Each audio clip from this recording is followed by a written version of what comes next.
వాళ్ళ Instagram channel open చేస్తే మాత్రం ఎన్ని వేషాలు ఉంటాయో ఒక్కొక్కడి దగ్గర. ఒక్కొక్కరి దగ్గర ఎన్ని వేషాలు ఉంటాయో. పంది పెంట పూసుకునే వాళ్ళు కొంతమంది ఉంటారు, కుక్క పెంట పూసుకునే వాళ్ళు కొంతమంది ఉంటారు.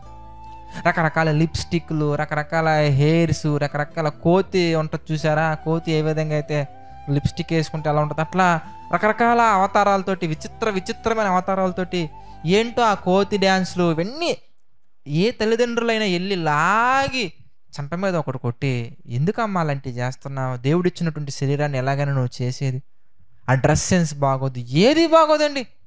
ఒక దాన్ని ఏమంటారు, అప్పుడే జూ పార్క్లో నుంచి తప్పిపోయిన కొత్త జంతువులా ఉంటారు అంతే. బయటకు వచ్చిన తర్వాత అలాగే ఎగురుతారు, అలాగే కలుస్తారు, అలాంటి వేషాలు వేస్తూ ఉంటారు. ఎందుకయ్యా ఇదంతా జరుగుతుంది? ఎందుకంటే ఫ్యాన్స్ ఫాలోయింగ్ తెచ్చుకోవాలి. నువ్వు వాడు చిన్నతనంలో ఉన్నప్పుడు నీ స్వనీతిని స్థాపించావు కదా, అందుకే వాడు పెద్దయ్యాక వాడు స్వనీతిని వాడు స్థాపిస్తున్నాడు. నువ్వు వాడి దృష్టిలో హీరో అవడం కోసం ట్రై చేసావు, వాడు వేరేవాడి దృష్టిలో హీరో అవడం కోసం ట్రై చేస్తున్నాడు. నువ్వు చేసిందే నీకు జరిగింది. నువ్వు విత్తినదే పంటగా నీ కళ్ళ ముందు కనబడుతుంది. నువ్వు చేసిందే నీకు రిటర్న్ వస్తుంది. బాలుడు నడవలసిన త్రోవలో వాడిని నడిపించాలండి. నీకు కష్టంగా అనిపించినా, బాధగా అనిపించినా, ఈ మాటలు మీ హృదయాన్ని కఠినంగా తగిలినా కానీ ఇది మాత్రం వాస్తవం అండి. ఇలాంటివి మనం చేయకపోవటం వల్ల, ఇలాంటివి మనం చెప్పకపోవటం వల్ల దేవుడు చెప్పిన మార్గం ఏంటి ఇంతకీ? మీరు అనుకోవచ్చు, దేవుడు చెప్పిన మార్గం ఏంటి బ్రదర్ అంటే, చూడండి ఎంత వండర్ఫుల్గా ఉంటుందో మనం చూస్తే ద్వితీయోపదేశకాండం మనం చూద్దామండి. 6వ అధ్యాయంలో మనం చూస్తే దేవుడు ఎంత చక్కగా ఒక మార్గాన్ని సిద్ధపరిచారండి. ఎందుకంటే అందరికంటే ఫాస్ట్గా క్యాప్చర్ చేసుకుంటారండి చిన్నపిల్లలు దేనినైనా కానీ, లెర్నింగ్ స్కిల్స్ కానీ లేదంటే ఏదైనా కానీ వాళ్ళ మైండ్ చిన్నప్పుడు మనం ఎలా మౌల్డ్ చేస్తే అలా మారిపోద్దండి. వాళ్ళని చక్కగా మనం అనేక మందికి వెలుగునిచ్చే, అనేక మందికి ఉపయోగపడే ఒక పాత్రగా మనం మలిచామనుకోండి, వాళ్ళు అలా మారిపోతారండి. లేదా అనేక మందిని కూల్చే ఒక పాత్రగా మారిస్తే వాళ్ళు అలాగే మారిపోతారండి. చూడండి, అందుకే ద్వితీయోపదేశకాండము 6వ అధ్యాయం మనం చూస్తే ప్రియులారా, ద్వితీయోపదేశకాండము 6వ అధ్యాయం మనం చూస్తే 5వ వచనం మనం చూద్దామండి. నీ పూర్ణ హృదయముతోనూ, నీ పూర్ణ ఆత్మతోనూ, నీ పూర్ణ శక్తితోనూ నీ దేవుడైన యెహోవాను ప్రేమింపవలెను. నేడు నేను నీకు ఆజ్ఞాపించి ఈ మాటలు నీ హృదయంలో ఉండాలి. ఎందుకంటే you are the role model to your children. మొట్టమొదటగా నీ హృదయంలో కుళ్ళు, మత్సరం, వివాదం, శరీర కార్యాలు కాకుండా నీ హృదయం అంతా కూడా దేవుని వాక్యంతో నింపబడి పూర్ణ హృదయంతో, పూర్ణ ఆత్మతో, పూర్ణ శక్తితో, పూర్ణ బలముతో దేవుణ్ణి ఆరాధించాలి. Because you are the role model to your children. నువ్వు రోల్ మోడల్, మీ చిల్డ్రన్కి మీరే రోల్ మోడల్. ఎంత పెద్ద టీచర్స్ రానివ్వండి, ఎంత పెద్ద గొప్ప వాళ్ళ జీవితంలో రానివ్వండి, నీ దగ్గర నీ యొక్క కనుసన్నల్లో వాళ్ళు ఏవైతే నేర్చుకుంటారో అవి ఎక్కువగా ఎఫెక్ట్ చేస్తాయి. పాస్టర్ గారు వచ్చినప్పుడు దొంగతనంగా టీవీ టక్కన ఆఫ్ చేసేసి టక్కన నువ్వు చేసే వేషాలే వాడు నేర్చుకుంటాడు. నువ్వు తర్వాత భవిష్యత్తులో చెప్తే నువ్వు చేయలేదా అంటారండి. చూడండి, కొంతమంది తండ్రులు కూడా ఉంటారండి, వాళ్ళని ఏమనాలో కూడా నాకు మాటలు రావండి కొన్ని సందర్భాల్లో.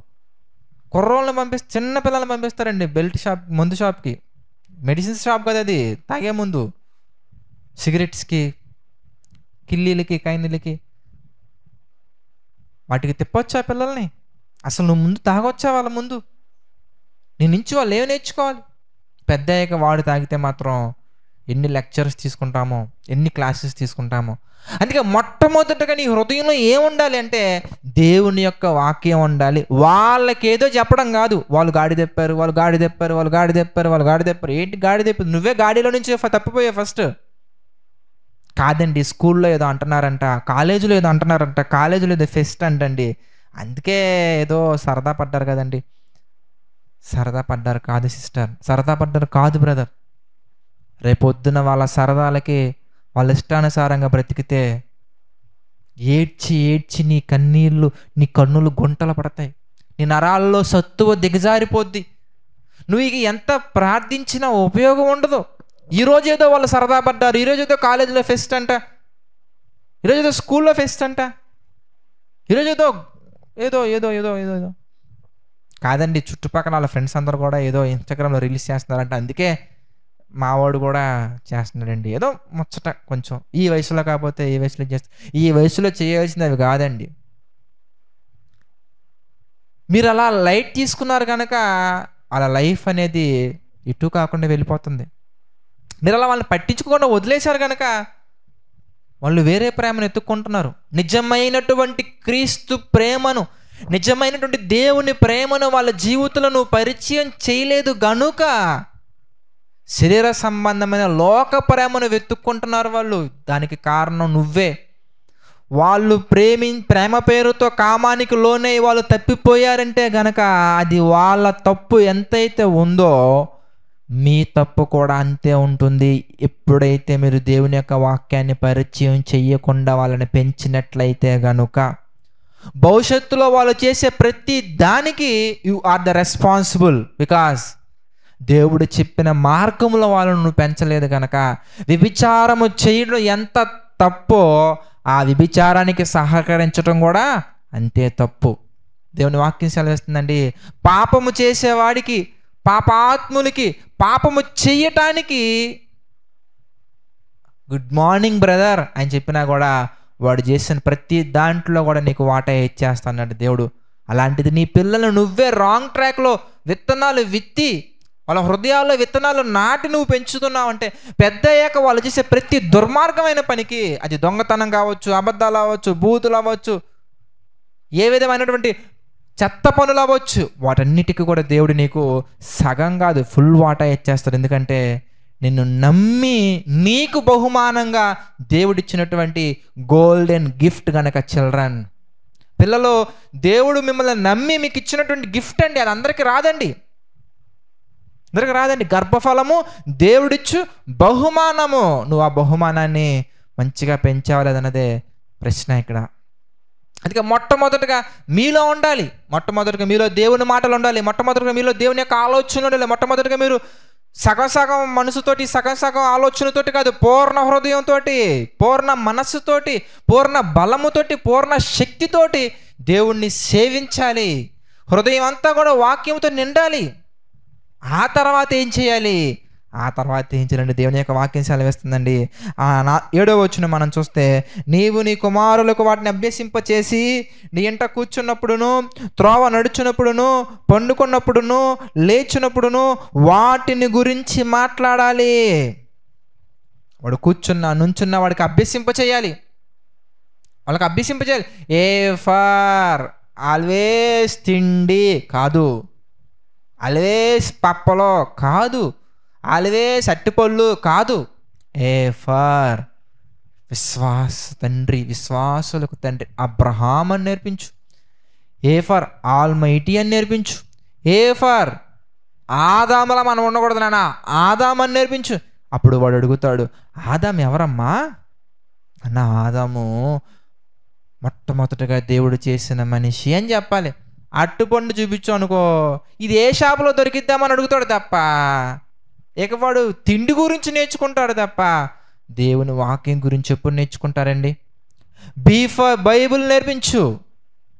బీఫర్ అనగానే బైబుల్ నేర్పించాలి. దేవునికి సంబంధించినటువంటి అనేకమైన విషయాలు నేర్పించాలి.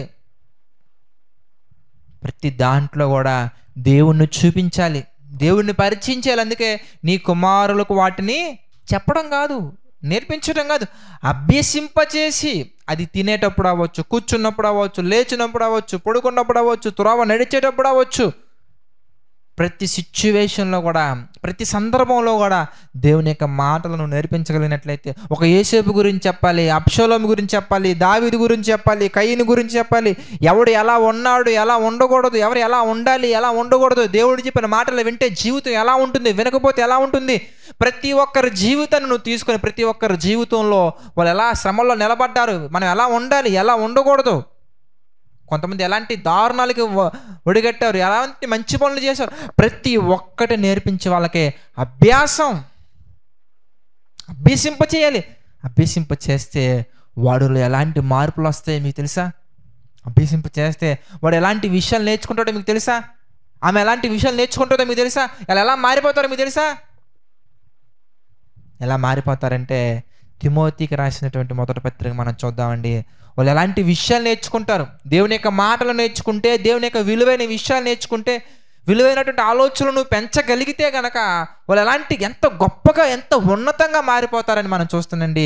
తిమోతికి రాసినటువంటి మొదటి పత్రిక మనం చూస్తే 5వ అధ్యాయం మనం చూద్దాం ప్రియులారా. తిమోతికి రాసినటువంటి మొదటి పత్రిక 5వ అధ్యాయం మనం చూస్తే మొదటి వచనం మనం చూద్దాం. వృద్ధుని గద్దింపక తండ్రిగా భావించి అతన్ని హెచ్చరించుము. సచ్ ఎ గ్రేట్ లవ్ అండి. వృద్ధులని గద్దింపగా, ఇంట్లో ఉన్నటువంటి తాతని ఏమని పిలుస్తారండి? ఒరే ముసలోడు ఇలా రారా, అంతే కదండి పిలిచేది. ఒరే ముసలోడా, మీ నాన్నకి జన్మనిచ్చినటువంటి తండ్రి, నీ కుటుంబం ఇలా నిలబడిందంటే మీ తాత ఏమి చేయలేదా? ఏమీ చేయలేదా? మీ అమ్మగారిని ఎంత చక్కగా ఉంచారంటే మీ తాత పెంచిన పెంపకం. నువ్వు రావడానికి కారణం మీ తాత. దేవుడు ద్వారా, దేవుడి ప్రణాళికలో దేవుడి చేత ఎన్నుకోబడిన ఒక వ్యక్తి నువ్వు భూమి మీద రావడానికి ఒక కారణం, ఒక సోర్స్ పాయింట్. మరి రారా అంటారండి. నువ్వు కూర్చోరా ముసలాడా, నీకేం తెలుసురా అంటారండి. నీకేం తెలియదు కూర్చో అంటారండి. వాళ్ళ అనుభవం ఎంత, నీ వయసు ఎంత? వాళ్ళ అనుభవం అంత ఉందా నీ వయసు? లేదు కదా. ఎందుకు అలా మాట్లాడుతున్నారా అంటే నువ్వు నడవవలసిన త్రోవలు నీ పిల్లలకి నేర్పించలేదు కనుక వాళ్ళు అలా మాట్లాడుతున్నారు. వృద్ధుని గద్దింపక, డోంట్ అలా చేయకూడదు. తండ్రిగా భావించాలి. Treat him as a father. తండ్రిగా భావించి అతన్ని హెచ్చరించుము. అన్నా తమ్ముడని యవ్వనులను, తల్లులని వృద్ధ స్త్రీలను, అక్కా చెల్లెండ్రని పూర్ణ పవిత్రతతో యవ్వన స్త్రీలను హెచ్చరించుము. Such a great relation, such a great emotions అండి. అసలు పాపానికి ఎంత దూరంగా ఉన్నాయి చూడండి ఈ మాటలు అనేవి. మాటలలో కూడా, హెచ్చరించే విధానంలో కూడా, ట్రీట్ చేసే విధానంలో కూడా, భావించే విధానంలో కూడా పూర్ణ పవిత్రతతోటి అక్క చెల్లి అని భావించాలి. అన్న తమ్ముడని విధేయులుగా ఉండాలి. ఎంత అద్భుతంగా వాళ్ళు తీర్చిదిద్దపడతారు. అది నువ్వు ఇన్స్టాగ్రామ్లో రీల్స్ నేర్పించావు అనుకో, కోతి డ్యాన్సులు నేర్చుకుంటారు. అంతే కదండి చేసేది వాళ్ళు. నువ్వు చూపించి కొంతమంది చెప్తారండి, సినిమా హాల్కి ఎందుకు తీసుకెళ్తున్నామంటే వాడు ఇంగ్లీష్ నేర్చుకోవడం కోసం అంట. అక్కడికి ఇంగ్లీష్ ఏముంటుందా అని ఆలోచిస్తానండి. పేర్లు పడతాయి కదండి స్టార్టింగ్లో, ఆమె నేర్చుకోవడం కోసం సినిమా హాల్కి తీసుకెళ్తున్నారంట. ఎంత గొప్ప సంస్కారమో, ఎంత మంచి కట్టుబాట్లో. ఇంగ్లీష్ బైబిల్లో లేని ఇంగ్లీషా ఏమండి? తప్పు చేయటానికి సాకులు నేర్పిస్తున్నాం పిల్లలకి. అలా కాదండి. దేవుని కొరకు ఎలా బ్రతకాలో నేర్పించండి. అప్పుడు వాడు ఏం నేర్చుకుంటాడో తెలుసా? తల్లిదండ్రులను అనాథాశ్రమంలో వదిలేయటం కాదు వాడు నేర్చుకునేది. ఎఫెసీయులకు రాసినటువంటి పత్రిక చూద్దాం. ఎఫెసీ పత్రిక 6వ అధ్యాయం మనం చూద్దామండి. 6వ అధ్యాయం మనం చూస్తే 1వ వచనం మనం చూద్దామండి. పిల్లలారా, ఎంత చక్కగా చెప్తున్నాడండి దేవుడు. పిల్లలారా, మీ ప్రభువునందు మీ తల్లిదండ్రులకు విధేయులయుండుడి, ఇది ధర్మమే. తర్వాత నీకు మేలు కలుగునట్లు నీ తండ్రిని తల్లిని సన్మానింపము. నీకు మేలు కలుగునట్లు తండ్రిని తల్లిని సన్మానింపము. అప్పుడు నీవు భూమి మీద దీర్ఘాయుష్మంతుడు వగుదవు. ఇది వాగ్దానముతో కూడిన ఆజ్ఞలలో మొదటిది. పిల్లలకి ఫస్ట్ నేర్పిస్తున్నారు తెలుసా? తండ్రికి లోబడాలి, తల్లికి లోబడాలి, తల్లిదండ్రులను ఎంత చక్కగా నేర్పిస్తున్నారండి. మనం ఇవి నేర్పించకపోవటం వల్ల, స్వనీతి స్థాపించటం వల్ల వాళ్ళు పెద్దగా స్వనీతిని స్థాపిస్తున్నారు. నీవంటే భయం, నువ్వంటే ఇష్టం, నువ్వంటే ప్రేమ నువ్వు నేర్పించటం వల్ల వాళ్ళు నీకంటే గొప్ప ప్రేమ కనబడితే, నీకంటే ఎక్కువ భయపెట్టేది కనబడితే, నీకంటే ఎక్కువ ఆదరించేది కనబడితే అక్కడికి వెళ్ళిపోతారు. దేవుణ్ణి మించినటువంటి భయం ఇంకొకటి లేదు, దేవుని మించినటువంటి ప్రేమ మరొకటి లేదు, దేవుడిచ్చే ఆదరణ మించినటువంటి ఆదరణ ఇంకొకటి లేదు. కనుక దేవుడు పెట్టినటువంటి బార్డర్ నుంచి వారు పక్కకి వెళ్ళే ఛాన్సెసే ఉండవు. ఎప్పుడు నడవవలసిన త్రోవలో నువ్వు నడిపించినప్పుడు, పెంచవలసినటువంటి మార్గములో నీవు పెంచినప్పుడు, తీర్చిదిద్దవలసినటువంటి ఆలోచనల్లో నీవు తీర్చిదిద్దినప్పుడు. అలా కాకపోతే ప్రియులారా, వాళ్ళు దెబ్బతినే అవకాశాలు చాలా ఉంటాయండి. వాళ్ళు దెబ్బతిన్నాక మనం బాధపడటం తప్ప చేసేది ఏమీ లేదు. అందుకే ఇప్పటికైనా కానీ మేలుకొని మీ పిల్లలను దేవుని యొక్క సన్నిధిలో, దేవుని యొక్క ఆలోచనల్లో, దేవుని యొక్క చిత్త ప్రకారంగా పెంచవలసిందిగా ప్రభువు పేట మనం చేసుకొనుచున్నాను. ఇంతటితో నా ఈ మాటలు ముగిస్తున్నాను. తదుపరి